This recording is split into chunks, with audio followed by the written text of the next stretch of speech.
नमस्कार, मैं हूं आंचल श्रीवास्तव और आप देख रहे हैं 4 टीवी न्यूज। स्वागत है आपका हमारे खास बुलेटिन देवभूमि उत्तराखंड पर। तो चलिए खबरों का आगाज करते हैं बड़ी खबरों के साथ। देहरादून सीएम धामी आज रुद्रप्रयाग के दौरे पर है। अमित शाह के दौरे की तैयारी भी तेज कर दी गई है। स्पोर्ट स्टेडियम में मुख्य कार्यक्रम आयोजित होगा। इस वक्त की बड़ी खबर सामने आ रही है। सीएम धामी आज रुद्रपुर के दौरे पर है और अमित शाह के दौरे की तैयारियां भी तेज कर दी गई हैं। नगला तराई खटिमा में रात्रि विश्राम करेंगे। लगातार हम आपको बता रहे हैं कि नगला तराई खटिमा में रात्रि विश्राम करेंगे। सीएम धामी आज रुद्रप्रयाग के दौरे पर हैं। उत्तराखंड के मुख्यमंत्री पुष्कर सिंह धामी आज रुद्रप्रयाग के दौरे पर रहेंगे। उनका ये दौरा केंद्रीय गृह मंत्री अमित शाह के 19 जुलाई को प्रस्तावित भ्रमण कार्यक्रम की तैयारियों को लेकर रहेगा। मुख्यमंत्री रुद्रपुर के स्पोर्ट्स स्टेडियम का स्थलीय निरीक्षण भी करेंगे, जहां अमित शाह की मौजूदगी में ग्राउंडिंग सेरेमनी का आयोजन प्रस्तावित है। लगातार हम आपको बता रहे हैं अमित शाह के दौरे की तैयारियां तेज हो गई हैं। ये दौरा सुरक्षा व्यवस्था और आयोजन की व्यवस्थाओं को अंतिम रूप देने के लिए बेहद अहम माना जा रहा है। कार्यक्रम के बाद मुख्यमंत्री पुष्कर सिंह धामी अपने निजी आवास नगला तराई खाटिमा में रात्रि विश्राम करेंगे। राज्य सरकार और प्रशासनिक अमला पूरी तरह तैयारियों में जुटा हुआ है। लगातार प्रशासन तैयारियों में जुटा हुआ है। नगला तराई खाटिमा में रात्रि विश्राम भी करेंगे।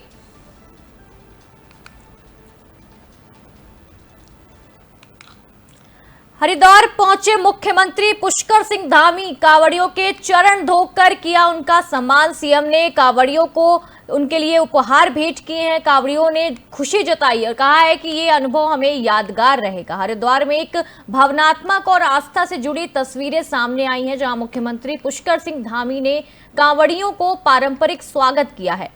हर साल की तरह इस बार भी मुख्यमंत्री ने ओम घाट पर शिव भक्त कांवड़ियों के पैर धोकर उन्हें सम्मानित किया है और उपहार भेंट किए हैं। मुख्यमंत्री को अपने बीच देखकर कांवड़िए भी भाव विभोर हो गए हैं। कार्यक्रम के दौरान मुख्यमंत्री ने कहा है कि कांवड़िए हमारी आस्था और श्रद्धा के प्रतीक हैं और उनके सम्मान के लिए हर साल चरण प्रक्षालय कार्यक्रम आयोजित किया जाता है। उन्होंने ये भी कहा है कि सरकार का प्रयास है कि हर शिव भक्त हरिद्वार से एक सकारात्मक और यादगार अनुभव लेकर लौटे। हरिद्वार में उमड़ी भारी भीड़ के बीच सुरक्षा और व्यवस्था को लेकर प्रशासन पूरी तरह सतर्क है। यह आयोजन न केवल धार्मिक भावना को बढ़ाता है, बल्कि उत्तराखंड की सांस्कृतिक गरिमा को भी दर्शाता है।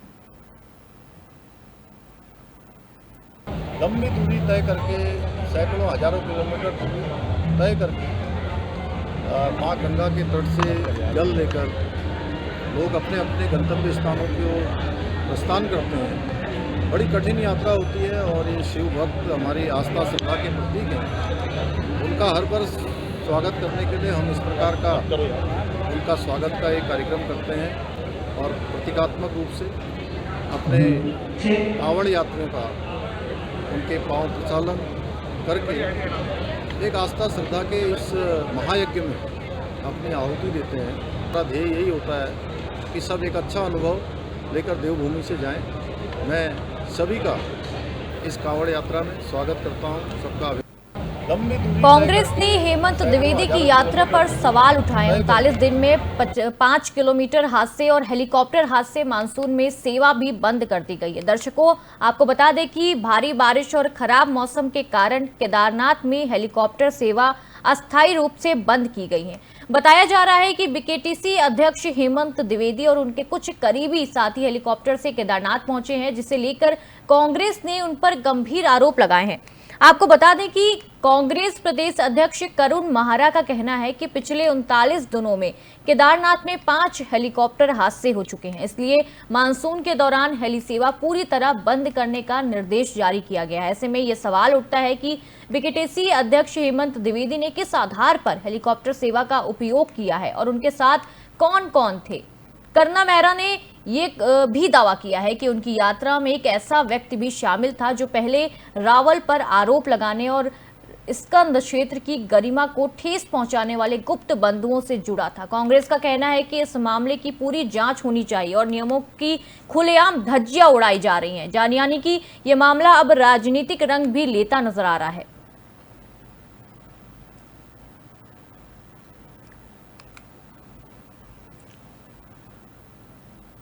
और इसी बीच एक बड़ी खबर सामने आ रही है। उत्तराखंड में कारगिल विजय दिवस की तैयारी तेज हो गई है। गांधी पार्क में मुख्य कार्यक्रम आयोजित होगा। मुख्यमंत्री पुष्कर सिंह धामी इसका वीरों को नमन करेंगे और देशभक्ति गीतों से गूंजेंगे। राज्य के प्रमुख चौराहे वीरांगनाओं को किया जाएगा कार्यक्रम में सम्मानित। 25 जुलाई शाम को गीतों का प्रसारण मुख्यमंत्री ने व्यवस्थाएं दुरुस्त करने के निर्देश जारी कर दिए हैं। 26 जुलाई को मनाया जाएगा कारगिल विजय दिवस। 25 जुलाई को कारगिल विजय दिवस मनाया जाएगा। मुख्यमंत्री ने व्यवस्थाएं दुरुस्त करने के कड़े निर्देश दिए हैं।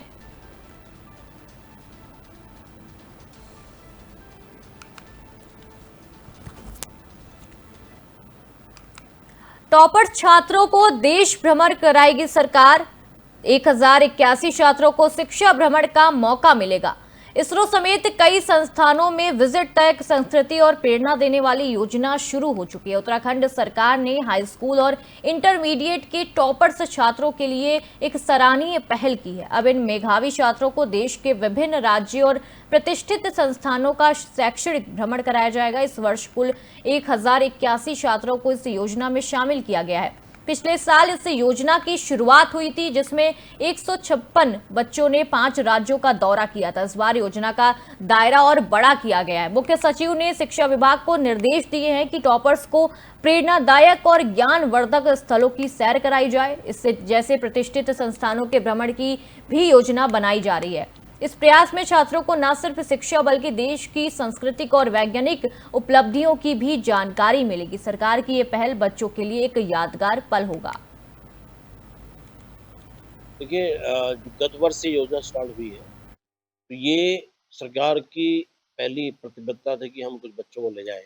तो टॉपर्स बच्चे, जो हमारे बोर्ड के टॉपर्स बच्चे, उनको ले गए थे। 156 बच्चों को पिछले हम 5 राज्यों में ले गए थे। इस बार हमारे जो ऑनरेबल प्रमुख मुख्य सचिव सर हैं, उन्होंने हमको आदेश दिए थे कि कम से कम 1000 बच्चों को ले जाइए। तो 1081 बच्चे हो रहे हैं कुल मिला के, जो टॉपर्स बच्चे, उनकी लिस्ट हमने ले ली है, लिस्ट हमने तैयार कर ली है। तो इन बच्चों को हम इस बार जो है विभिन्न देश के विभिन्न शिक्षण संस्थाओं में भेजे जा रहे हैं। उनको घुमाएंगे, टीचर्स के साथ जाएंगे।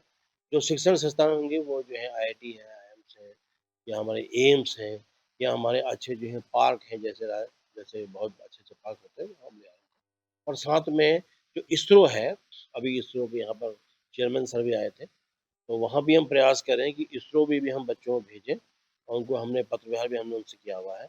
और ये बहुत अच्छा एक रहेगा, जब बच्चे बड़े-बड़े संस्थानों को देखेंगे तो बच्चे उससे मोटिवेट होंगे। जहाँ मोटिवेशन मिलेगा वहाँ बच्चे खुद ब खुद ज़िंदगी में आगे बढ़ेंगे। देखिए, देहरादून से जुड़ा झांगुर का धर्मांतरण नेटवर्क ATS ने महिला और युवक को पकड़ लिया है। शकरपुर से पकड़ा गया अब्दुल रहमान। डोईवाला से महिला मरियम की गिरफ्तारी हो गई है। झांगुर रैकेट पर देहरादून में ATS का बड़ा एक्शन देखने को मिल रहा है। उत्तर प्रदेश के चर्चित झांगुर उर्फ झांगुर बाबा जलालुद्दीन के अवैध धर्मांतरण रैकेट का नेटवर्क अब उत्तराखंड तक पहुंच गया है। यूपी पुलिस का ATS टीम ने देहरादून में बड़ी कार्रवाई करते हुए की है। बड़ी कार्रवाई की है। जानकारी के मुताबिक ATS ने देहरादून के शकरपुर इलाके से अब्दुल रहमान नाम के युवक को गिरफ्तार किया है, जबकि डोईवाला से मरियम नाम की एक महिला को भी पकड़ा गया है। झांगुर का ये बड़ा नेटवर्क अब उत्तराखंड में भी पहुंच गया है, देहरादून में भी पहुंच गया है। इन दिनों लगातार झांगुर का जो नेटवर्क है वो खुलेआम आता जा रहा है और इसकी जो परत दर परत इसकी पोल खुलती जा रही है। पूछताछ भी लगातार की जा रही है। ATS को इन दिनों झांगुर के धर्मांतरण रैकेट से जुड़े होने के सबूत मिले हैं। फिलहाल झांगुर और उसका जो नेटवर्क है उसके बारे में और जानकारी जुटाई जा रही है। प्रशासन लगातार सख्ती से इस जो केस है इसमें पहल कर रहा है। लगातार जो जानकारी है वो जुटाई जा रही है।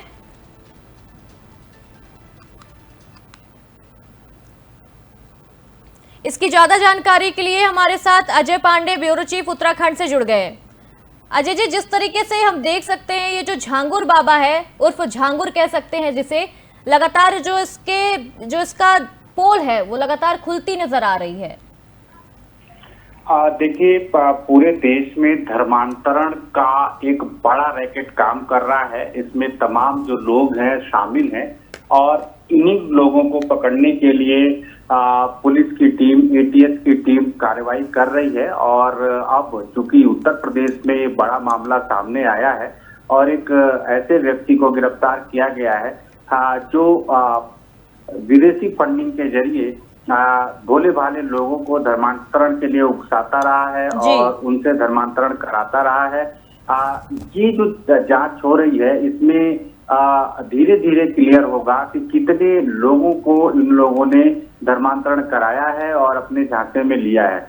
अब चूंकि उत्तर प्रदेश से ये मामला अब सीधे उत्तराखंड की ओर रुख करता हुआ नजर आ रहा है। और देखिए जिस तरह से झांगुर बाबा के दो नजदीकी लोगों की गिरफ्तारी देहरादून में हुई है, चूंकि देहरादून जिले का शंकरपुर जो क्षेत्र है वहां से एक को गिरफ्तार किया गया है और एक महिला को डोईवाला क्षेत्र से गिरफ्तार किया गया है। तो ये राजधानी का हिस्सा है और यहाँ पर इस तरह का अगर रैकेट काम कर रहा है तो आंचल आप समझ सकती हैं कि कितने बड़े पैमाने पर इस काम को अंजाम देने की कवायद की गई है। और जिस तरह से विदेशी फंडिंग का जो ये मामला सामने आता रहा है इसमें अभी ये भी खुलासा होगा कि उत्तराखंड में इन लोगों की किस तरह की स्थिति थी, कहां तक इन्होंने घुसपैठ बनाया था और कितने लोगों को उत्तराखंड में भी इन लोगों ने धर्मांतरण कराया है। तो चूंकि अभी एटीएस और उत्तराखंड पुलिस की टीम ने इन दोनों लोगों को पकड़ा है, छापेमारी की है और पूछताछ की जा रही है। अब धीरे धीरे ये खुलासा होगा कि इनका क्या रोल रहा है इस पूरे रैकेट के दौरान।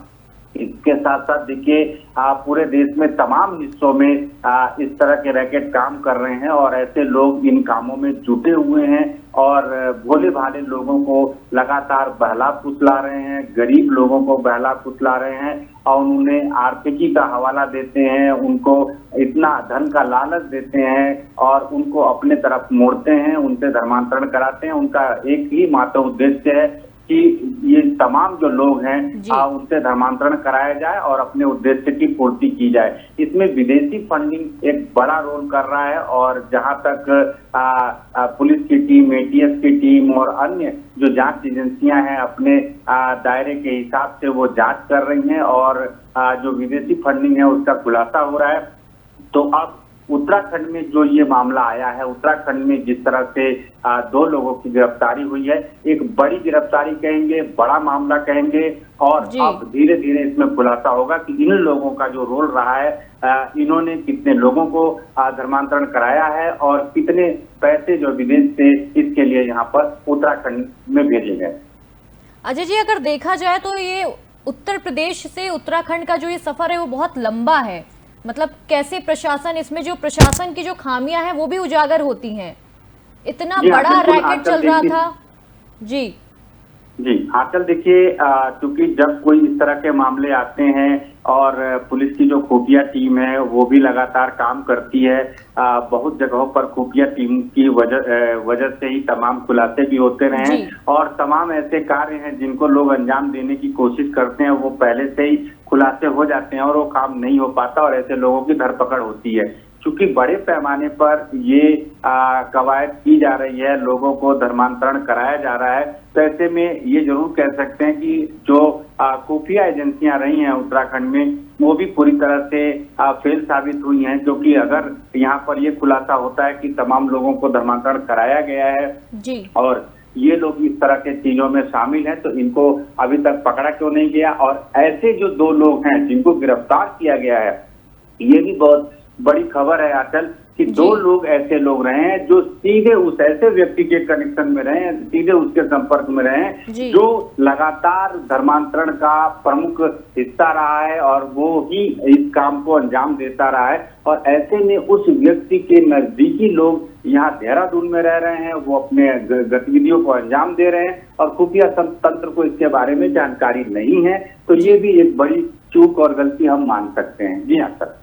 जी अजय, जो धर्मांतरण का मामला है वो तो है ही, जो ये फंडिंग आ रही है ये भी सबसे बड़ा सवाल है कि बैंक में अगर फंडिंग आ रही है तो ये बहुत बड़ी चूक को उजागर करता है, प्रशासन की बहुत बड़ी चूक को उजागर करता है।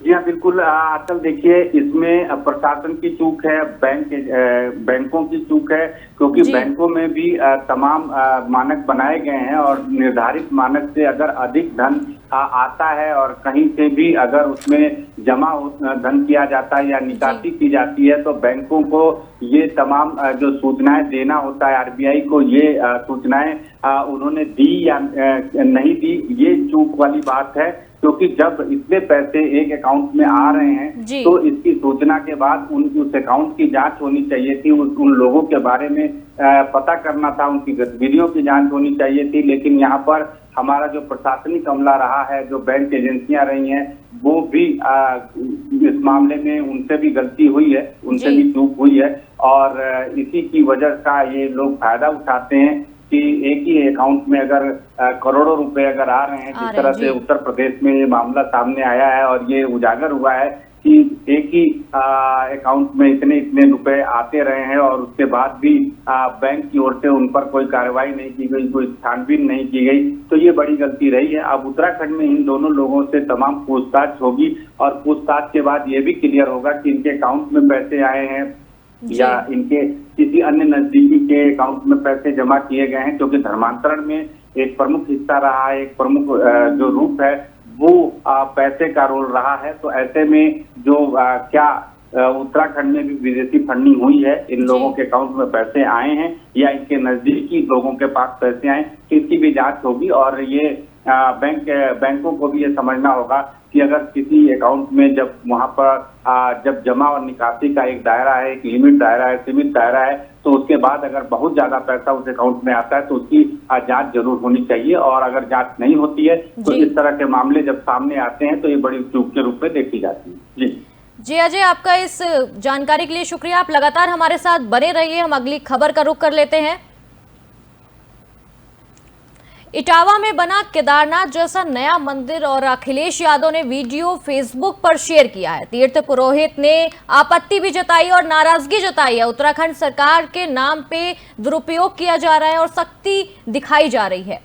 उत्तर प्रदेश के इटावा जिले में केदारनाथ मंदिर की जो तर्ज बनाए गए मंदिर को लेकर नया विवाद खड़ा हो गया है। समाजवादी पार्टी के राष्ट्रीय अध्यक्ष अखिलेश यादव ने इस मंदिर का वीडियो अपने फेसबुक पेज पर शेयर किया है। उन्होंने बताया है कि इटावा में केदारनाथ जैसे मंदिर का निर्माण कराया जा रहा है, जिसे केदारेश्वर मंदिर कहा जा रहा है। इस मंदिर के निर्माण से उत्तराखंड के केदारनाथ धाम के तीर्थ पुरोहित नाराज हो गए हैं।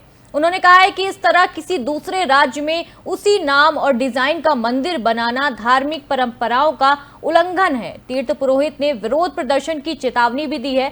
इससे पहले दिल्ली में भी ऐसा ही मंदिर बनाने पर विवाद हुआ था और सरकार ने उस पर रोक लगा दी थी। उत्तराखंड सरकार पहले ही चार धाम के नाम के दुरुपयोग पर सख्ती का फैसला ले रही है और चार धाम महापंचायत के उपाध्यक्ष संतोष त्रिवेदी ने कहा है कि केदारनाथ धाम का धार्मिक और ऐतिहासिक महत्व है, जिससे लोगों की आस्था जुड़ी हुई है, इसलिए इसकी नकल नहीं होनी चाहिए।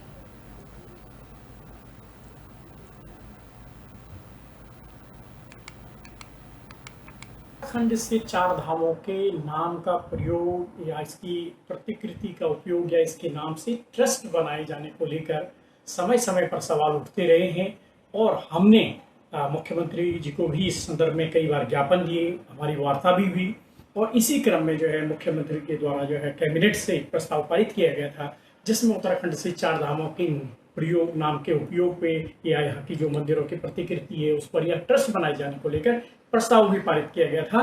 लेकिन ऐसा लगता है कि यह जो प्रस्ताव कैबिनेट से पारित हुआ था वह कारगर साबित नहीं हो रहा है और न सरकार और न शासन की ओर से इस दिशा में कोई स्टेप उठाए जा रहे हैं।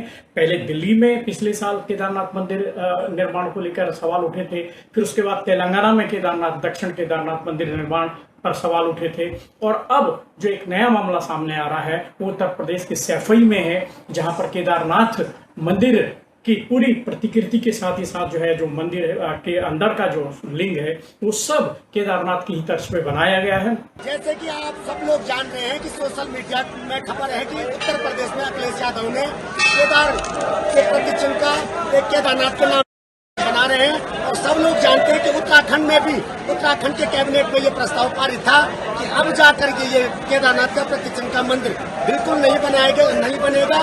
फिर भी उसके बावजूद भी अखिलेश यादव एक दिव्य भव्य मंदिर केदारनाथ का बना रहे हैं। उत्तराखंड से 4 धामों के नाम का प्रयोग या इसकी प्रतिकृति का उपयोग या इसके नाम से ट्रस्ट बनाए जाने को लेकर समय समय पर सवाल उठते रहे हैं।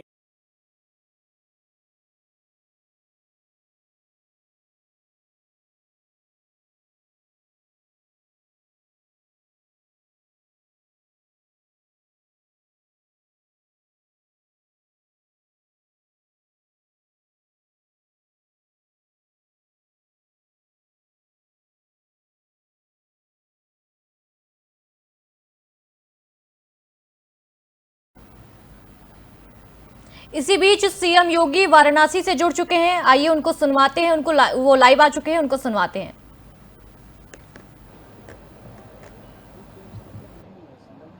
इस संगोष्ठी के रजिस्ट्रेशन के लिए व्यवस्था की गई है। आप सभी वहां पर पहुंचकर अपना रजिस्ट्रेशन करा सकते हैं। रूम नंबर 22 में, रूम नंबर 22 में और 21 में भी व्यवस्था की गई है। आप सभी वहां पर जाकर अपना रजिस्ट्रेशन करा सकते हैं।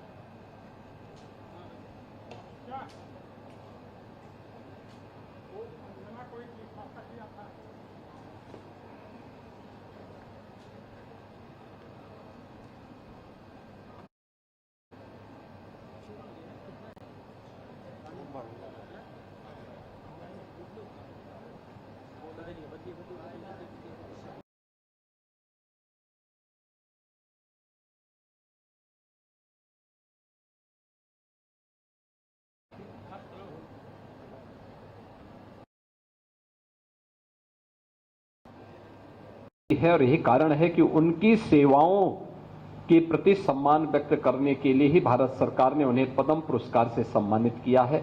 और आज इस राष्ट्रीय संगोष्ठी के मुख्य वक्ता के रूप में उन्होंने अपने प्रारंभिक उद्बोधन में महाविद्यालय परिवार को और आने वाली पीढ़ी के लिए एक नई प्रेरणा प्रदान की है। ये सचमुच महाविद्यालय परिवार के लिए एक उस विरासत को एक नई जीवनी देना है, एक जीवंतता देना है, जिस विरासत को भगवान बिरसा मुंडा ने, धरती आबाद बिरसा मुंडा ने भारतवासियों के लिए छोड़ा है। महाविद्यालय के पास अपने आप एक विरासत है। कृष्णमूर्ति फाउंडेशन इस महाविद्यालय के संचालन में अपनी भूमिका का निर्वहन करती है, यानी भारत की आध्यात्मिक विरासत। श्रीमती एनी बेसेंट भारत के स्वाधीनता आंदोलन की एक ऐसा नाम जो आयरिश होते हुए भी जिन्होंने भारत के अंदर भारत की मूल परंपरा को किसी भी भारतीय से बढ़कर के सम्मान दिया और सम्मान देकर के उसे आगे बढ़ाने में योगदान दिया। महामना मदन मोहन मालवीय, जिनकी विरासत बीएचयू के रूप में हम सबके सामने है और देश के अंदर भारत की मूल परंपरा को आगे बढ़ाने की एक बहुत बड़ी विरासत वे हम सब के लिए छोड़ चुके हैं। स्वाभाविक रूप से महाविद्यालय अपनी इस विरासत को आगे बढ़ाने का काम कर रहा है, अत्यंत अभिनंदनीय है। और मैंने देखा है कि जब मैं महाविद्यालय परिसर में आया हूं तो परिसर का वातावरण देख करके कहते हैं ना कि जो जैसे दिखेगा वैसे ही बिकेगा।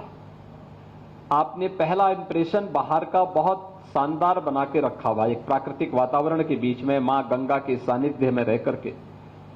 कितना आध्यात्मिक वातावरण महाविद्यालय परिवार का है। भारत की प्राचीन गुरुकुल की स्मृतियों को ताजा करता है। इन स्मृतियों को आगे बढ़ाते हुए इस राष्ट्रीय संगोष्ठी को का जो विषय भी रखा गया है कि बिरसा मुंडा की विरासत, जनजातीय गौरव, बिरसा मुंडा की विरासत, आदिवासी सशक्तिकरण राष्ट्रीय आंदोलन के लिए उत्प्रेरक, यानी राष्ट्रीय आंदोलन के लिए स्वाभाविक रूप से हम लोगों ने राष्ट्रीय आंदोलन का विषय अक्सर देश की वर्तमान आजादी को ही ध्यान में रख करके बनाया है। लेकिन याद करिए, ये जनजातीय समाज ने कौन सा ऐसा कालखंड रहा है जब उन्होंने राष्ट्रीय आंदोलन में बढ़ चढ़ करके हिस्सा न लिया हो? कौन सा ऐसा कालखंड रहा हो? मुझे लगता है जब भी इस देश के सामने भारत की सनातन धर्म के सामने कोई चुनौती आई है तो भारत का जनजातीय समाज अग्रिम पंक्ति में खड़े होकर के उसका मुकाबला करने के लिए खड़ा हुआ। अगर हम गिनाना शुरू कर देंगे, जब भगवान राम 14 वर्ष के वनवास के लिए गए, 12 वर्ष उनके कुशलतापूर्वक संपन्न हुए और अंतिम वर्ष में जब वह चित्रकूट से पंचवटी की तरफ, दंडकारण्य की तरफ जाते जाते पंचवटी तक पहुंच गए और माता सीता का अपहरण हो जाता है। उस समय भगवान राम के साथ न अयोध्या की सेना थी न जनकपुर की सेना थी। और सेना थी तो भारत की इस जनजातीय समुदाय से जुड़ी भी वही लोग अग्रिम पंक्ति में खड़े होकर के उस समय की सबसे बड़ी ताकत से लड़ रहे थे। और वह भी कहां, जो भारत की शेष भूमि से योजन दूर, कई सौ योजन दूर श्रीलंका के बीच में वो युद्ध लड़ा गया था। याद करिए, भारत की जनता आज भी उस व्यवस्था को उसी गरिमा के साथ, उसी गौरव के साथ और उसी कृतज्ञता के भाव के साथ सम्मान देती है। भगवान कृष्ण के साथ उनके पूरे अभियान में कौन लोग थे? और दूर मत जाइए, मध्यकालीन भारत का इतिहास उठा करके देखिए। हल्दी घाटी का युद्ध हो रहा था। हल्दी घाटी के युद्ध के दौरान जब महाराणा प्रताप को युद्ध के उपरांत जो परिणाम सामने आए थे, उन्हें जंगलों की तरफ प्रस्थान करना पड़ा। उस समय कौन लोग महाराणा प्रताप के साथ में थे? भील थे, मीना थे, वहां का जनजातीय समुदाय था। और महाराणा प्रताप को बचाने के लिए सेना के संगठन को पुनर्जीवित करने के लिए इन सब ने वहां पर उनका योगदान किया। और परिणाम क्या था कि कुछ वर्षों तक महाराणा प्रताप को अरावली की जंगलों में इधर उधर भटकना पड़ा था। लेकिन फिर से अपनी सेना इकट्ठी करके उन्होंने उस समय अकबर के द्वारा जीते गए सभी दुर्ग और किले वापस लेकर के फिर से भारत के गौरव की स्थापना करने का काम उस कालखंड में किया था। छत्रपति शिवाजी महाराज के साथ कौन लोग योगदान दे रहे थे? यही समुदाय दे रहा था, यही समुदाय दे रहा था। छत्रपति शिवाजी महाराज जिस तत्परता के साथ उस कालखंड में उस समय के सबसे बर्बर और इतिहास के सबसे बर्बर शासक के खिलाफ लड़ रहे थे, उस समय उनका सहयोग करने के लिए भी जनजातीय समुदाय बढ़ चढ़ करके सामने आया था। और परिणाम यही था कि हिंदवी साम्राज्य की स्थापना करने में छत्रपति शिवाजी महाराज को भी सफलता प्राप्त हुई थी। याद करिए, औरंगजेब के समय कोई कल्पना करेगा कि कोई हिंदवी साम्राज्य की स्थापना कर दे, लेकिन उन्होंने वह भी करने का काम किया था। यानी ये चीजें हमें हमेशा इस बात को हमारा ध्यान आकर्षित करती है कि जो समाज अग्रिम पंक्ति में खड़े होकर के भारत की विरासत की, भारत की धरोहर के संरक्षण के लिए कार्य करता रहा है, उसे कैसे हमने अपने आप से अलग करके भारत की परंपरा से काटने छांटने का प्रयास हुआ है। आप आज भी देख सकते हैं, ये किसी के साथ भी हो सकता है। अगर किसी परिवार में कोई 4 भाई हैं, 4 में से 2 भाई अच्छी जगह में पहुंच गए हैं, वे शहरी जीवन यापन कर रहे हैं, 2 भाई गांव में रह गए हैं, गांव में कनेक्टिविटी न हो, गांव में किसी प्रकार का कोई साधन न हो और विपन्नता में उनको रहने का अवसर मिल रहा हो। अगर 30 वर्ष 40 वर्ष के बाद वे आपस में कहीं मिलेंगे तो एक तो कोई बोलेगा नहीं कि चारों एक भाई है। उनकी शकल सूरत में, उनके रहन सहन में, उनके खान पान में, उनकी बोली भाषा में अंतर साफ दिखाई देगा। मैंने 25-30 वर्ष की बात की है, और जहां सैकड़ों और हजारों वर्षों की एक गैप हो गया हो, वहां पे क्या स्थिति रही होगी, क्या स्थिति होगी। आज भी जनजातीय समुदाय जिन स्थितियों में रह रहा है और वहां पर साधन नहीं, वहां पर अन्य सुविधाएं नहीं, अपनी स्वयं की मेहनत से उन्होंने भारत की विरासत को किस रूप में संरक्षित किया। वेदों की पूजा हम करते हैं, लेकिन वेदों के व्यवहारिक स्वरूप को उन्होंने अंगीकार किया। आप याद करिए, हम माता भूमि और पुत्रोहम पृथिव्या की बात करते हैं, लेकिन हमें किसी अच्छे पेड़ को अपने स्वार्थ के लिए काटने में कोई संकोच नहीं होता। धरती माता के लिए अगर कहीं पे कोई तालाब बनाया गया होता है तो हम उसमें कूड़ा फेंकने में कोई संकोच नहीं करते, कोई संकोच नहीं करते। किसी तालाब की भूमि पर कब्जा करने में भी हम कोई संकोच नहीं करते। नदी के कैचमेंट एरिया में कब्जा करने में हमें संकोच नहीं होता, भले ही हमें उसका खामियाजा भुगतना पड़ता है। लेकिन अगर व्यवहारिक रूप देखना है, धरती माता के प्रति इस दायित्व का निर्वहन अगर किसी ने किया है, प्रकृति की पूजा को अगर किसी ने महत्व दिया है, तो वह जनजातीय समुदाय ने दिया है, और बड़ी प्रखरता के साथ किया है, बड़े प्रभावी तरीके से उन्होंने उन्हें सम्मानित किया है। यानी वेदों को अपने जीवन में उन्होंने अंगीकार किया। और भारत में हमारी भारत के सनातन धर्म की परंपरा में कहीं नहीं लिखा है कि जो मंदिर जाएगा वही हिंदू है। कहीं नहीं लिखा है कि जो व्यक्ति पूजा करेगा वही मंदिर है, जो व्यक्ति अमुक ग्रंथ को मानेगा वही हिंदू है। जो मानेगा वह भी है, जो नहीं मानेगा वह भी है। हमने चारवाक को भी ऋषि माना है, हमने भगवान बुद्ध को भी अपना एक अवतार के रूप में सम्मान दिया है। हमारे यहां संकल्प लिया जाता है तो बुद्ध को हमने विष्णु के एक अवतार के रूप में मान्यता दी है। हमने जैन परंपरा को भी उतना ही सम्मान दिया है, भले ही कोई वेद को माने न माने। फिर ये प्रश्न जनजातीय समुदाय के लिए क्यों खड़ा होता है? जनजातीय समुदाय भारत का आदि समुदाय है, भारत की परंपरा में रसा बसा हुआ समुदाय है, जिसने भारत की सनातन परंपरा को सदैव एक नई मजबूती प्रदान की है। याद करना, वेदों की ऋचाएं किसी राजमहल के अंदर नहीं, किसी जंगल के नीचे, जैसे यहां पर आपने बाहर क्लासरूम का जो स्ट्रक्चर खड़ा किया है, इसी प्रकार के एक सुरम्य वातावरण में ये सभी लिखी गई हैं। और हमारा हर प्राचीन ग्रंथ अपने यहां एक पक्ष अरण्य कांड का भी रखता है।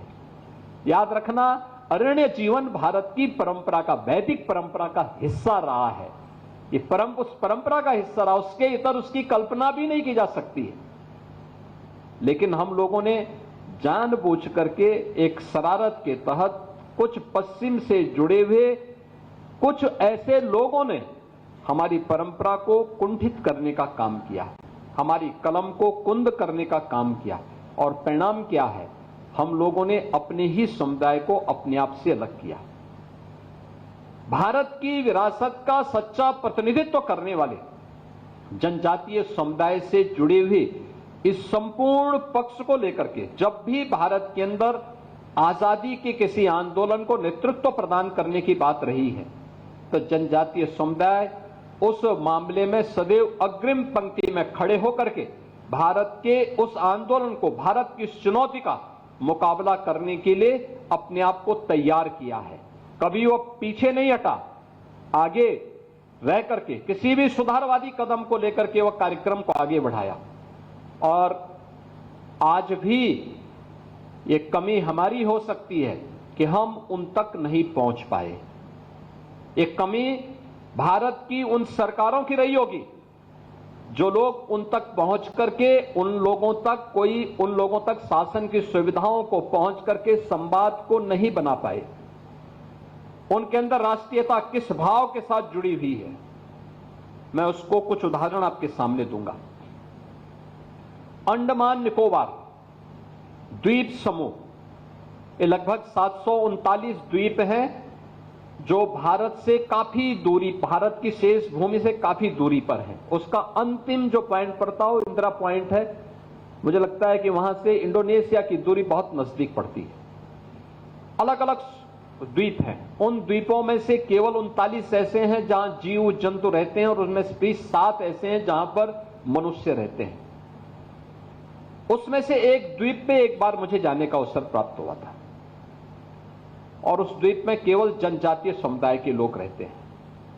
बाकी अन्य द्वीपों में भी हम लोग गए थे। तो अन्य द्वीपों में जब हम लोग गए थे तो वहां पे कोई हिंदी तो बोलता नहीं था, लेकिन हाँ, जो आपका पोर्ट विलियर है उसको छोड़ करके शेष अन्य में लोग बहुत कम बोलते थे। कोई बंगाली बोलता था, कोई तमिल बोलता था। लेकिन आप आश्चर्य करेंगे कि जो जनजातीय बाहुल्य द्वीप है उनकी संख्या बहुत कम थी। 43 की संख्या उनकी मात्र थी उस समय जनजातीय समुदाय की, और उनकी एवरेज आयु वहां पे उस समय 45 वर्ष थी। 45 वर्ष से ज्यादा कोई वहां जीत नहीं रहा था। जब हम लोग उनके बीच में गए तो मैं देख के बहुचक था। भारत की शेष भूमि से लगभग 2000 किलोमीटर दूर और एक छोटा सा समुदाय उनका, यानी 43-44 लोगों का एक समुदाय, और विशुद्ध हिंदी बोल रहे थे, विशुद्ध हिंदी बोल रहे थे। ये अनुमान कर सकते हैं कि यह वे लोग हैं जो साधन से दूर, किसी भी व्यवस्था से दूर रह करके और वहां पर जीवन यापन कर रहे हैं। दूसरा, नेपाल का सीमावर्ती क्षेत्र, थारू जनजाति वहां पर रहती है। थारू जनजाति के लिए उनके बीच में पिछले 30 वर्ष से हमें काम करने का अवसर प्राप्त हुआ, और वहां पर कार्य करने का जब अवसर प्राप्त हुआ तो 2008 की घटना है। भारत और नेपाल की सीमा में ये सभी थारू बाहुल्य गांव पड़ते हैं। थोड़ा महाराजगंज में, थोड़ा सिद्धार्थनगर में, बलरामपुर और श्रावस्ती में इनके 36 गांव पड़ते हैं, फिर लखीमपुर खीरी और थोड़ा बहुत पीलीभीत में। नेपाल के अंदर एक भीषण संघर्ष होता है। उस समय खूनी संघर्ष चल रहा था। तो मैंने उस समय हिंदू जागरण मंच के एक पदाधिकारी को फोन किया। मैंने कहा, ये खूनी संघर्ष हो रहा है, ये किसका है, कौन लोग इसके पीछे? मुझे बताया गया कि साहब ये खूनी संघर्ष माओवादी और मधेसी के बीच में। मैंने कहा, माओवादी तो नेपाली जो वहां पे नक्सली हैं और नेपाली वे सब हैं, मधेसी कौन? पता लगा कि जो भारतीय मूल के लोग नेपाल की तराई में बसे हुए हैं वे मधेसी कहलाते हैं। तो मैंने कहा, भारतीय मूल से जुड़े हुए जो लोग नेपाल की तराई में हैं वे मधेसी हैं, और माओवादियों की तरफ से कौन लड़ा फिर? तो पता लगा कि थारू। तो मैंने कहा, थारू माओवादियों की तरफ से लड़ रहे हैं। तो मेरे दिमाग में आया कि बलरामपुर में हम एक छात्रावास चला रहे थे और एक विद्यालय उन बच्चों के लिए चला रहे थे। तो क्या थारू समुदाय के यहाँ के लोग तो वहां से माओवादियों की ओर से तो नहीं लड़ रहे हैं? तो मैंने तत्काल वहां पे जो लोग व्यवस्था में लगे थे, मैंने उनको फोन किया। मैंने कहा, ये सब क्या मामला है, थोड़ा मालूम करो, क्योंकि उसी से कुछ दूर, कुछ ही 12-15 किलोमीटर की दूरी पे ये सब खूनी संघर्ष चल रहा था। काफी लोग मरे थे उसमें। तो वे गए, उन्होंने कहा नहीं ऐसा यहां नहीं, भारत के अंदर नहीं, ये नेपाल के अंदर हो रहा है। मैंने कहा नहीं, तो मैं भी जान रहा हूं नेपाल के अंदर है, लेकिन इसके पीछे कौन लोग हैं? और ये थारू है, तो थारू माओवादियों की ओर से लड़ रहे हैं, तो कहां के थारू हैं? तो उन्होंने कहा ये नेपाल के लोग हैं। तो मैंने कहा ये जो भारत के थारू हैं, बलरामपुर, श्रावस्ती, उस समय जो सरकार थी प्रदेश में समाजवादी पार्टी की सरकार थी, केंद्र में कांग्रेस की सरकार थी। मैंने कहा देखिए भारत ये दोनों सरकारें इसका संज्ञान नहीं लेंगी, लेकिन हम लोगों को स्वयं सतर्क रहना होगा, कुछ हम तो करें। तो उन्होंने कहा क्या कर सकते हैं? तो इमलिया कोडर एक जगह है जहां नानाजी देशमुख ने, वहां पे एक छात्रावास उन्होंने बनाया था। ये नेपाल बॉर्डर से 5 किलोमीटर अंदर है, भारत के अंदर। तो मैंने कहा वहां एक सम्मेलन रखो इन सभी थारू समुदाय के लोगों का, मैं आता हूं। वहां पे सम्मेलन हुआ। इमलिया कोडर में जब मैं गया तो थारू समुदाय के लोग पहले मुझे लेके गए। उन्होंने कहा साहब आप हमारे जो देवता हैं उनका पहले सम्मान करेंगे। तो मैंने कहा चलो, मैं तो इसीलिए आया हूं। तो उन्होंने किसको राह रखा था? अश्वारोही महाराणा प्रताप की मूर्ति। तो मैंने कहा भी ये मूर्ति तो महाराणा प्रताप की दिखती है। उन्होंने कहा हाँ यही तो है हमारे हीरो। मैंने कहा महाराणा प्रताप राजस्थान में पैदा हुए, मेवाड़ राजस्थान में, आप लोग भारत नेपाल की तराई में हैं। कहा देखो साहब हमारे जो पूर्वज रहे होंगे ये हल्दी घाटी के युद्ध के बाद पलायन किए होंगे और हम उसी की विरासत हैं, इसलिए महाराणा प्रताप को अपना हीरो मान करके हम लोगों ने उनकी मूर्ति लगाई हुई है। तो मेरे लिए एक आश्चर्य था। मैंने कहा भी महाराणा प्रताप की मूर्ति आपने लगाई है तो फिर नेपाल के अंदर माओवादियों की ओर से कौन लड़ रहा है? उन्होंने कहा साहब वो सब भटके हुए लोग हैं, हम उनके साथ क्यों जाएंगे? हमारे लिए तो देखो नानाजी देशमुख की संस्था और मंदिर के द्वारा जो हॉस्टल और विद्यालय चल रहा है, जब ये हमारे बच्चों के लिए काम कर रहा है तो हम माओवादियों के साथ क्यों खड़े होंगे? देखो कृतज्ञता का भाव। हमने तो एक हॉस्टल खोला था, उनके रहने खाने की व्यवस्था की, और एक विद्यालय खोल दिया। वे उतने से प्रफुल्लित थे, उनके बच्चे पढ़ रहे हैं, वे लोग उस व्यवस्था के साथ जुड़ रहे हैं। सरकारें अगर उन तक पहुंचती तो और भी अच्छा परिणाम आ सकता था।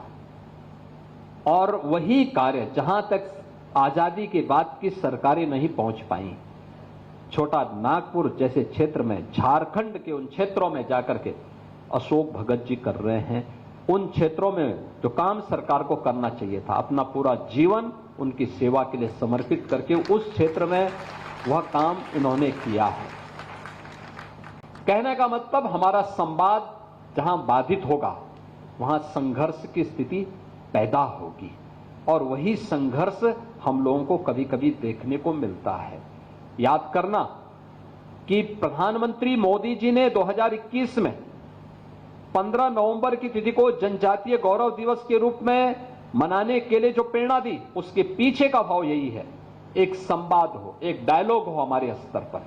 हम भी जाएं उनके बीच, हम जनजातीय समुदाय के लोगों को बुलाएं अपने बीच, वे आकर के देखें इन कार्यक्रमों को और उनके मन में भी एक नई प्रतिस्पर्धा का भाव पैदा हो। और इसी भाव को आगे बढ़ाने के लिए जब प्रदेश में हमारी सरकार आई तो हम लोगों ने कहा जितनी सुविधाएं इनको मिलनी तो मिलनी ही चाहिए, लेकिन इन्हें सिचुएशन के लक्ष्य तक पहुंचाने का एक दायित्व तो हमें उठाना चाहिए। यानी इनको हर प्रकार की सुविधाओं से पूरी तरह युक्त करने का काम होना चाहिए। जहां इनके गांव को राजस्व गांव का दर्जा नहीं मिला है, हम उन्हें राजस्व गांव का दर्जा दें। आप आश्चर्य करेंगे 1947 से लेकर 2017 तक दर्जनों ऐसे गांव थे जहां लोग तो रह रहे थे लेकिन उनको वोटिंग राइट नहीं थी, उनको राशन कार्ड नहीं मिलता था, उनको पेंशन की सुविधा नहीं मिलती थी, उन्हें कोई भी अन्य सुविधा नहीं मिलती थी, पेयजल के लिए तालाब का पानी पीते थे। हम लोग आए, हम लोगों ने कहा नहीं, पहले इनके राशन कार्ड बनाओ, इनको जमीन के पट्टे स्वीकृत कराओ, इनके लिए आवास की स्कीम लागू करो। पूरे गांव के गांव में, कोई उन गांवों में पहले पक्का मकान नहीं बना सकता, झोपड़ी में रहता था। वन विभाग के लोग और पुलिस के लोग वहां जाके शोषण करते थे, पैसे वसूली करते थे। आज मुझे प्रसन्नता है कि डबल इंजन की सरकार ने प्रधानमंत्री मोदी जी के मार्गदर्शन में उन्हें सिचुएशन के लक्ष्य तक पहुंचा करके मकान सबके लिए अनिवार्य, जमीन के पट्टे सबके लिए अनिवार्य, पेंशन की सुविधा पात्रता के अनुसार सबके लिए अनिवार्य, ये सभी सुविधाओं से इन्हें युक्त करने का काम किया। आपके सोनभद्र में, मिर्जापुर में, चंदौली में गौड़ जाति हो, बुक्सा हो, चेरो हो, जितने भी ये जनजातियां हैं, इन सभी को हम लोगों ने इन सभी सुविधाओं से आच्छादित करने का काम किया। नेपाल की तराई में आपके मुसहर है, आपका थारू है, बुंदेलखंड में सहरिया है, बिजनौर में बुक्सा है। इन सबको हम लोगों ने उन योजनाओं से पूरी तरह सिचुएट करने का काम किया और उन कार्यक्रमों के साथ चल रहे हैं। साथ साथ मुझे एक बात और याद आई, जब इन योजनाओं के साथ हम जोड़ रहे थे तो हम लोगों ने कहा कि भाई देखो, भगवान राम जब महर्षि भारद्वाज की प्रेरणा से और महर्षि वाल्मीकि के मार्गदर्शन में जब वनवास के कालखंड में रहने के लिए चित्रकूट गए थे, तो चित्रकूट में उनका स्वागत सबसे पहले किया था वहां के कोल ने। तो मैंने कहा कम से कम भगवान राम के नाम पर हम लोग काम करते हैं, तो भगवान राम की इस विरासत को कोल जाति को भी हम पूरी तरह से सिचुएट करें।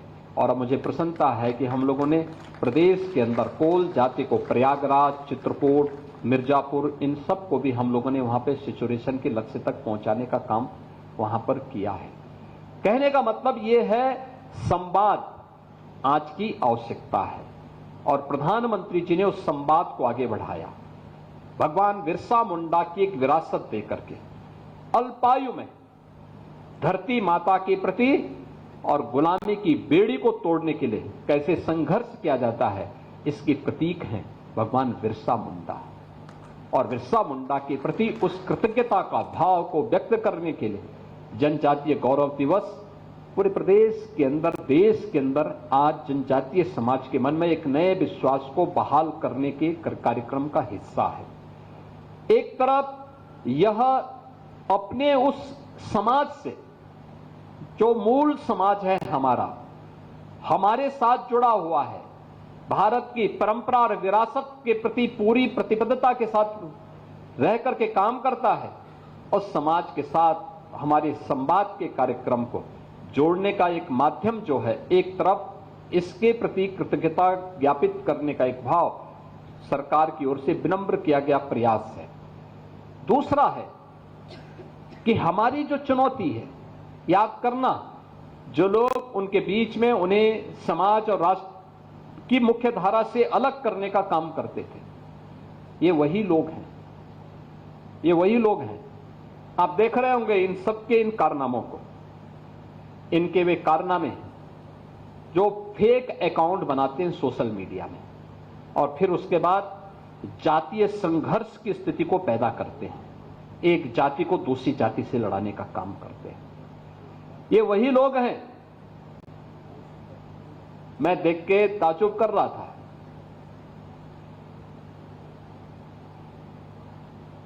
अभी 3 वर्ष पहले की एक घटना है, एक जगह एक आगजनी की घटना घटित हुई। तो मैंने कहा यार देखो, ये आगजनी की घटना दिखाती है, इसकी प्रकृति दिखाती है कि इस समुदाय ने नहीं किया होगा, पुलिस वहां कार्रवाई करे। मैंने कहा देखो कार्रवाई थोड़ा रोको, देखो मैं बताता हूं अभी। मैंने कहा उसके पूरे वीडियो फुटेज निकालो। तो आप आश्चर्य करेंगे कि आगजनी करने वाला एक व्यक्ति, वह केसरिया गमछा बांधा हुआ है, लेकिन आगजनी करते समय अचानक उसका गमछा निकला, आगजनी करते करते उसके मुंह से निकल पड़ा या अल्लाह। तो मैंने कहा देखो, किस समुदाय हिंदुओं की एक जाति को बदनाम करने के लिए किस शरारत के तहत गमछा बांध करके और पूरी व्यवस्था को अपमानित कर रहा है। ये चीजें दिखाती है कौन लोग हैं जो फेक अकाउंट बना करके जातीय संघर्ष की स्थिति को पैदा करना चाहते हैं और उन तत्वों को, छुपे हुए उन दुश्मनों को जो समाज की शांति को भंग करना चाहते हैं, अगर हम उन्हें चिन्हित करके समय रहते हुए उनका वॉकआउट कर सकें तो समाज की एकता में बाधक ऐसे तत्वों को भी बेनकाब किया जा सकता है। राष्ट्रीय एकता को भी और सुदृढ़ हम बनाने में मदद कर सकते हैं और मुझे लगता है ये आज की सबसे बड़ी आवश्यकता होगी, क्योंकि जब भी भारतीय समुदाय इन कार्यक्रमों के साथ जुड़ता है, आप देखते होंगे एक तबका, हमने एक नियम बनाया, वर्तमान में इस सावन का महीना है, सावन के महीने के ठीक पहले, इसके ठीक पहले मुहर्रम का आयोजन हुआ। हमने एक व्यवस्था बना दी कि भाई देखो, आप ताजिया की हाइट इससे ज्यादा मत करना, इससे ज्यादा करेंगे तो देखिए फिर आप मांग करेंगे कि पेड़ की टहनी काटो, किसी के घर के छज्जे को काटो, कहीं हाई टेंशन के तार को हटाओ। अब एक आयोजन के लिए हम हाई टेंशन तार हटाएं, एक बड़े तबके के लिए, गांव के लिए या शहर के लिए बिजली बाधित कर दें, तो ये तो उन लोगों के साथ अन्याय है भाई, जो बिजली बिल का भुगतान कर रहे हैं। आप बिना बिल का भुगतान किए, बिना सड़क का चार्ज दिए आप अपनी यात्रा निकालना चाहते हैं और आप इसके लिए जो है चाहते हैं कि हो जाए, या किसी का घर, किसी ने मेहनत करके अपने घर को बनाया, आप उसके बर्जे को तोड़वा रहे हैं। एक पेड़ को लगने में 40 साल 50 साल लगते हैं, आप उसकी टहनियों को कटवा रहे हैं। क्यों कटवाएंगे आप? क्या अधिकार है आपको? हमने कहा ये नहीं होगा। जौनपुर में जबरदस्ती उन्होंने बड़ा ताजिया उठाया और हुआ क्या, वो हाई टेंशन की चपेट में आया, 3 लोग मर गए। बाद में उन्होंने रास्ता जाम किया तो पुलिस ने कहा क्या करें, मैंने कहा लाठी मार करके बाहर करो इनको, क्योंकि ये लातों के भूत हैं, बातों से मानेंगे नहीं। जब हमने कहा था कि हाई टेंशन तार की चपेट में आ सकते हो, इससे ऊंचा मत करना, अपने इन्होंने किया है, आप कार्रवाई कर दो इनके खिलाफ। देखिए, एक भी जगह सोशल मीडिया में किसी ने विरोध नहीं किया, कोई ने विरोध किया। उत्तर प्रदेश में तो हम लोगों ने व्यवस्था भी बनाई हुई है कि अस्त्र शस्त्र से आप प्रदर्शन नहीं करेंगे, नहीं तो मुहर्रम का हर जुलूस उत्पात का, आगजनी का, तोड़फोड़ का कारण बनता था। बहन बेटियां सड़कों पे नहीं निकल पाती थी, कोई उस समय नहीं बोलता था।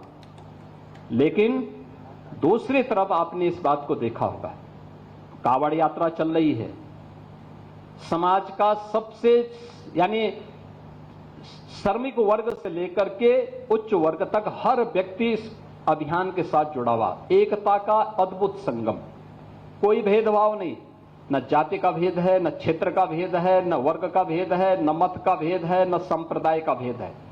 हर हर बम बम बोलते हुए जाते हैं, 300-400 किलोमीटर पैदल जाते हैं, फिर वहां से जल लेकर के कावड़ को कंधे में रख करके फिर उसी प्रकार से उसी भक्ति भाव के साथ चलते हैं। लेकिन मीडिया ट्रायल होता है, मीडिया ट्रायल होता है, बदनाम किया जाता है, खूब उसके बारे में लिखा जाता है, उन्हें उपद्रवी और आतंकवादी तक बोलने का दुस्साहस होता है। यह वह मानसिकता है जो हर प्रकार से भारत की विरासत को अपमानित करना चाहती है। ये वही लोग हैं जिन्होंने जनजातीय समुदाय को भारत से अलग करने का प्रयास किया, उन्हें भड़काने का काम किया, उन्हें भारत के खिलाफ संघर्ष करने के लिए हर स्तर पर षड्यंत्र किए। ये वही समुदाय है जो भारत की आस्था का सदैव अपमान करता है, और यही वे लोग हैं जो आज सोशल मीडिया प्लेटफॉर्म का फेक अकाउंट बना करके जातीय संघर्ष की स्थिति को पैदा करना चाहते हैं। इन सब से अगर हम सावधान रह करके अपने आप को सुरक्षित कर सकें, अपने समाज को सुरक्षित कर सकें, तो राष्ट्रीय एकता को संबल प्रदान करने में वर्तमान की इस भूमिका में हमारी संस्थाएं बड़े भूमिका का निर्वहन कर सकती हैं। भगवान बिरसा की जो विरासत है, ये हमें राष्ट्रीय एकता के उन्हीं चुनौतियों से जूझने के लिए एक नई प्रेरणा प्रदान कर रहा है। और उस प्रेरणा से हम कुछ सबक सीख सकें। उन्होंने ब्रिटिशर के खिलाफ और वहां की जिम्मेदारी शोषण के खिलाफ आंदोलन किया था। अगर हम इससे कुछ सीख सकेंगे तो आपकी चुनौती ये जातीय संघर्ष कराने वाले उन तत्वों से है जो फेक अकाउंट के माध्यम से, क्योंकि बाकी क्षमता उनकी समाप्त हो चुकी है, तो सोशल मीडिया प्लेटफॉर्म के माध्यम से अब वो कहीं एक कोने में छुप करके इस प्रकार के कृत्यों में लिप्त हैं। उनसे सतर्क और सावधान रहते हुए उन लोगों को समझाने की आवश्यकता है।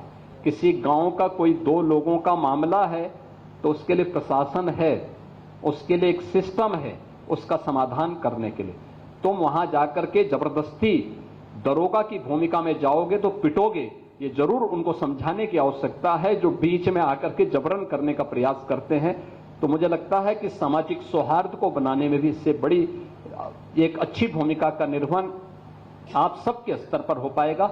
मैं महाविद्यालय परिवार को इस बात के लिए धन्यवाद दूंगा कि उन्होंने भगवान बिरसा मुंडा की इस विरासत को, जो प्रधानमंत्री मोदी जी के कारण आज देश के अंदर चर्चा का विषय बना है, और 15 नवंबर को हर जनजातीय समुदाय बड़े गौरव के साथ भगवान बिरसा मुंडा की जयंती को बड़े गौरव के साथ मनाता है। यह वर्ष 150वां वर्ष भी है, उनका 150वीं जयंती का कार्यक्रम भी है। तो 150वीं जयंती के कार्यक्रम से हम राष्ट्रीय एकता के एक नए संदेश को आगे बढ़ाने में सफल होंगे। एक बार फिर से मैं महाविद्यालय परिवार को 2 दिवसीय संगोष्ठी के लिए हृदय से धन्यवाद देता हूं। श्री अशोक भगत जी के कार्यों के प्रति उनका अभिनंदन करते हुए महाविद्यालय परिवार के प्रति अपनी शुभकामनाएं देता हूं। धन्यवाद।